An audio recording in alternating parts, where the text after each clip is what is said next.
Pada kesempatan ini, saya akan mencoba menjelaskan bagaimana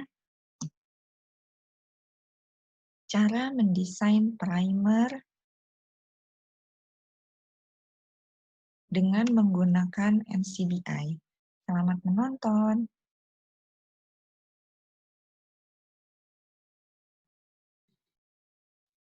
Untuk memulai membuka NCBI, bisa menggunakan Google Search dengan mengetikkan NCBI, dan ini adalah halaman utama pencarian dari NCBI. Kemudian klik link yang ini, ncbinlm.nih.gov. Maka ini adalah tampilan awal dari NCBI. Untuk memulai pencarian nukleotida, bisa dengan memilih menu yang ada di sini dan pilih nukleotida. Kemudian kita cari urutan basa yang akan kita lihat.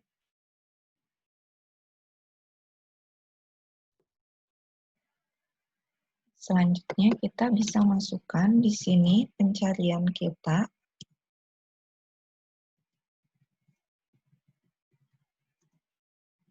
Misalnya interleukin 6, kemudian kita search.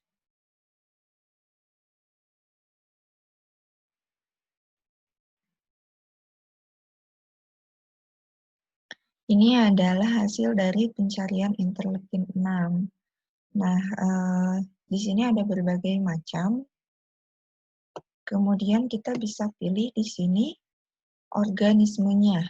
Misalnya kita ingin mengambil urutan DNA dari interleukin 6 yang sumbernya itu adalah dari organisme manusia.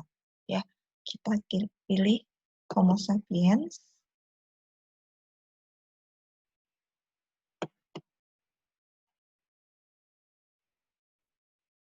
Kemudian di sini ada tampilan hasilnya, yaitu ada sekitar 1143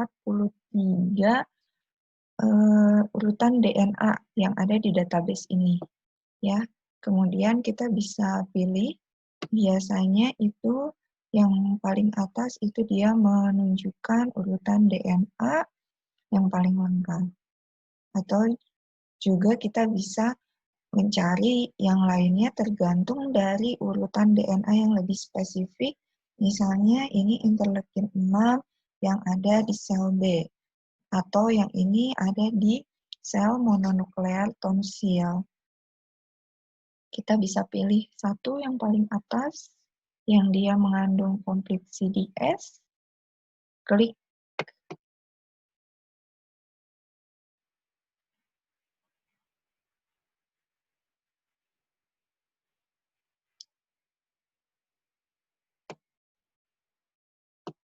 Kemudian di sini muncul data Human Interleukin 6 mRNA Complete CDS. Di sini ada nomor registrasi dari gene bank-nya. Kemudian di sini ada pasta, ada grafik. Jadi apabila kita ingin melihat urutan DNA secara keseluruhannya tanpa identitasnya, kita bisa pilih pasta.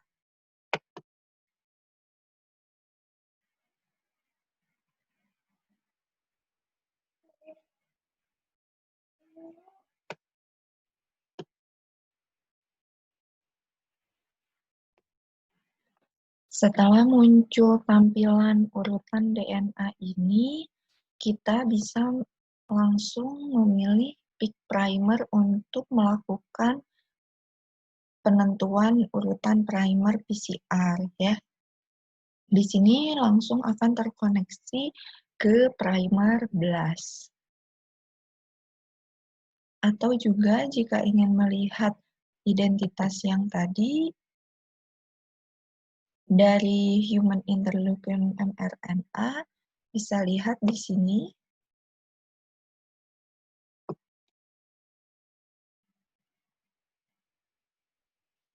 Di sini ada identitasnya, di mana ada lokusnya, kemudian panjang urutan DNA-nya. Di sini, kemudian di sini itu ada autors-nya juga yang mempublikasikannya. Kemudian ada jurnalnya di sini bisa dilihat. Nah, identitas yang paling penting adalah ini, di mana di sini ada data gen, kemudian data mRNA, data CDS, kemudian ada peptide, kemudian ada mature peptide. Untuk tampilan yang ini, dia ada nomornya, di mana nomor ini mempermudah untuk menghitung atau menentukan urutan dari asam nukleatnya atau DNA-nya, ya. Jadi misalnya kita ingin mengetahui di sini complete CDS-nya adalah urutan ke-51. Berarti dari satu baris ini adalah 10 basa.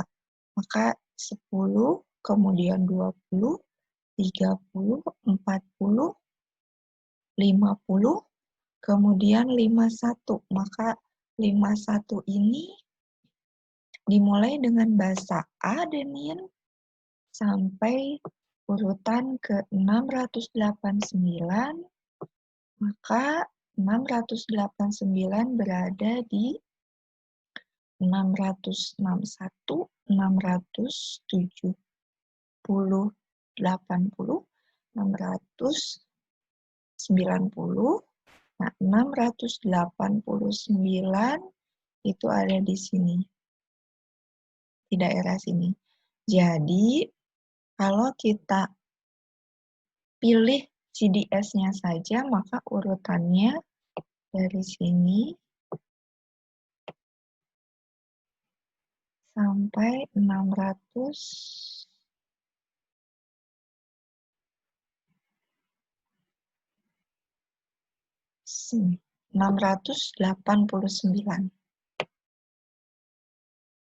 Atau kita bisa klik CDS ini.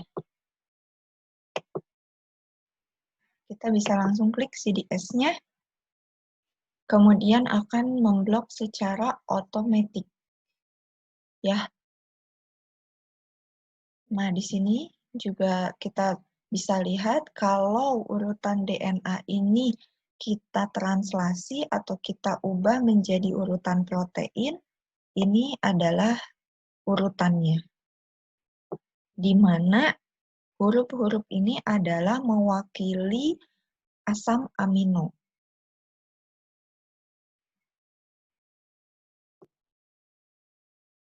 Untuk memulai penentuan primer, kita juga bisa langsung pilih pick primer dari sini. Pilih pick primer, kemudian dia akan masuk ke halaman primer blast. Primer blast. Dan urutan DNA database yang ingin kita tentukan primernya di sini sudah langsung otomatis. Ini tadi adalah nomor registrasi GenBank-nya. Kalau kita ingin menentukan secara keseluruhan, maka kita bisa langsung menggunakan data GenBank-nya saja, nomor registrasinya.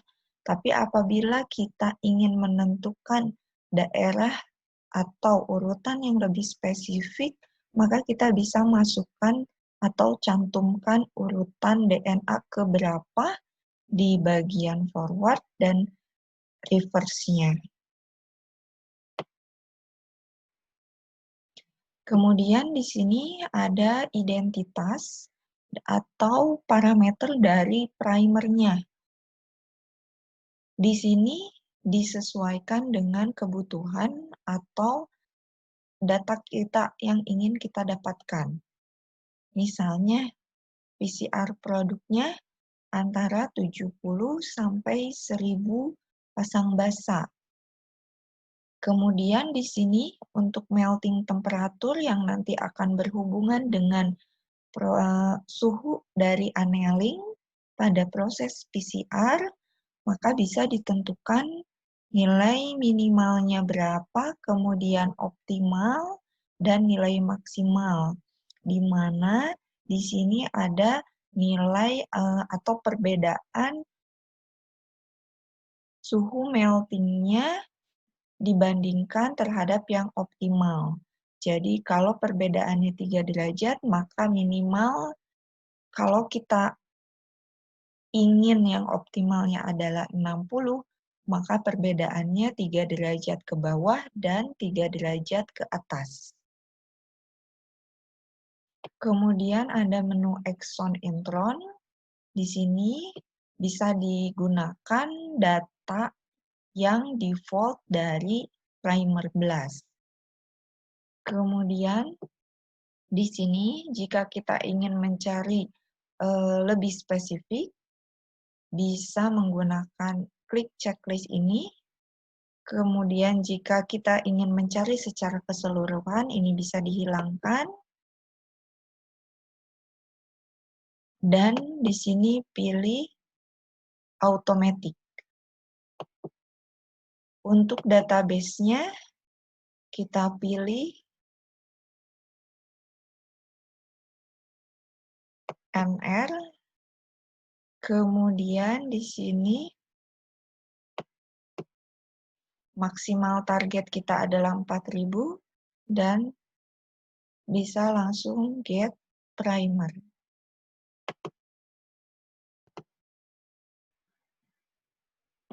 Ini adalah tampilan dari hasil primer blast-nya. Di sini ada keterangan di mana input PCR template-nya tadi sudah sesuai dengan template yang kita masukkan, human interleukin 6 mRNA, complete CDS, dengan pasang basa 1 sampai 1113. Kemudian di sini ada data grafik, ya. Grafik ini dia menunjukkan pasang basa.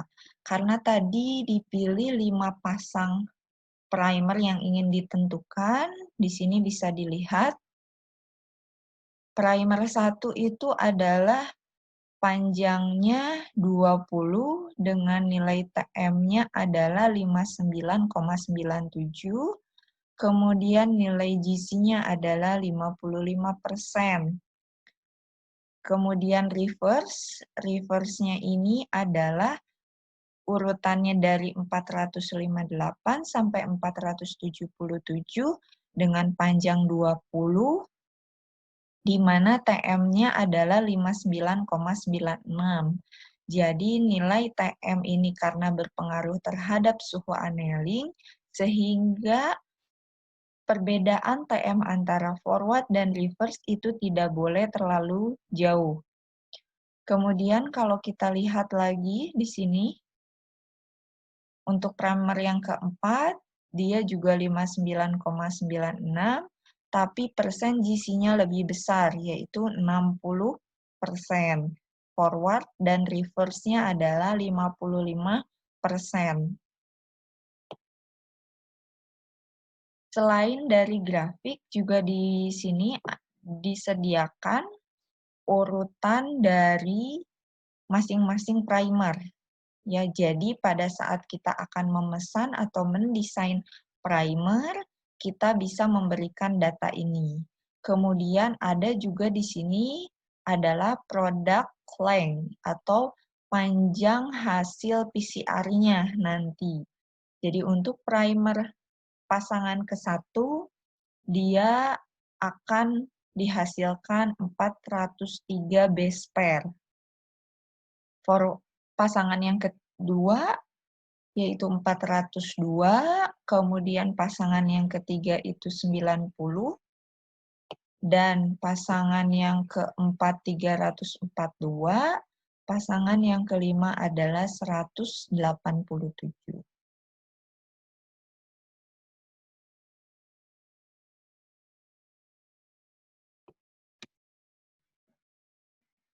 Dari data pasangan primer di sini, ada beberapa hal yang harus diperhatikan.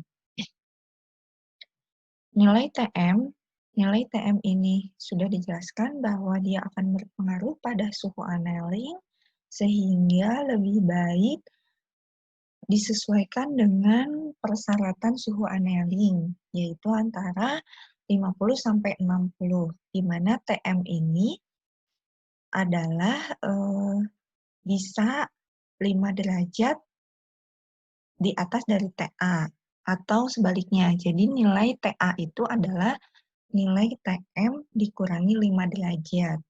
Jadi kalau dikurangi 5 derajat, suhu annealing ada di kisaran 54 sampai 55. Kemudian persen GC yang baik adalah 40 sampai 60%, di mana self complementarity ini adalah skor yang ditunjukkan dari primer pada saat dia berikatan dengan dirinya sendiri. Bisa membentuk hairpin atau juga bisa berikatan dengan pasangan primer yang lain. Untuk self-tree complementarity ini, dia adalah skor untuk penentuan dari hairpin. Jadi semakin tinggi skornya, maka indikasi pembentukan dimer atau pembentukan hairpinnya itu semakin mungkin terjadi. Sehingga sebaiknya untuk self-complementarity dan self-tree accent complementarity ini dipilih skor yang paling rendah dengan memperhatikan persen GC dan nilai TM.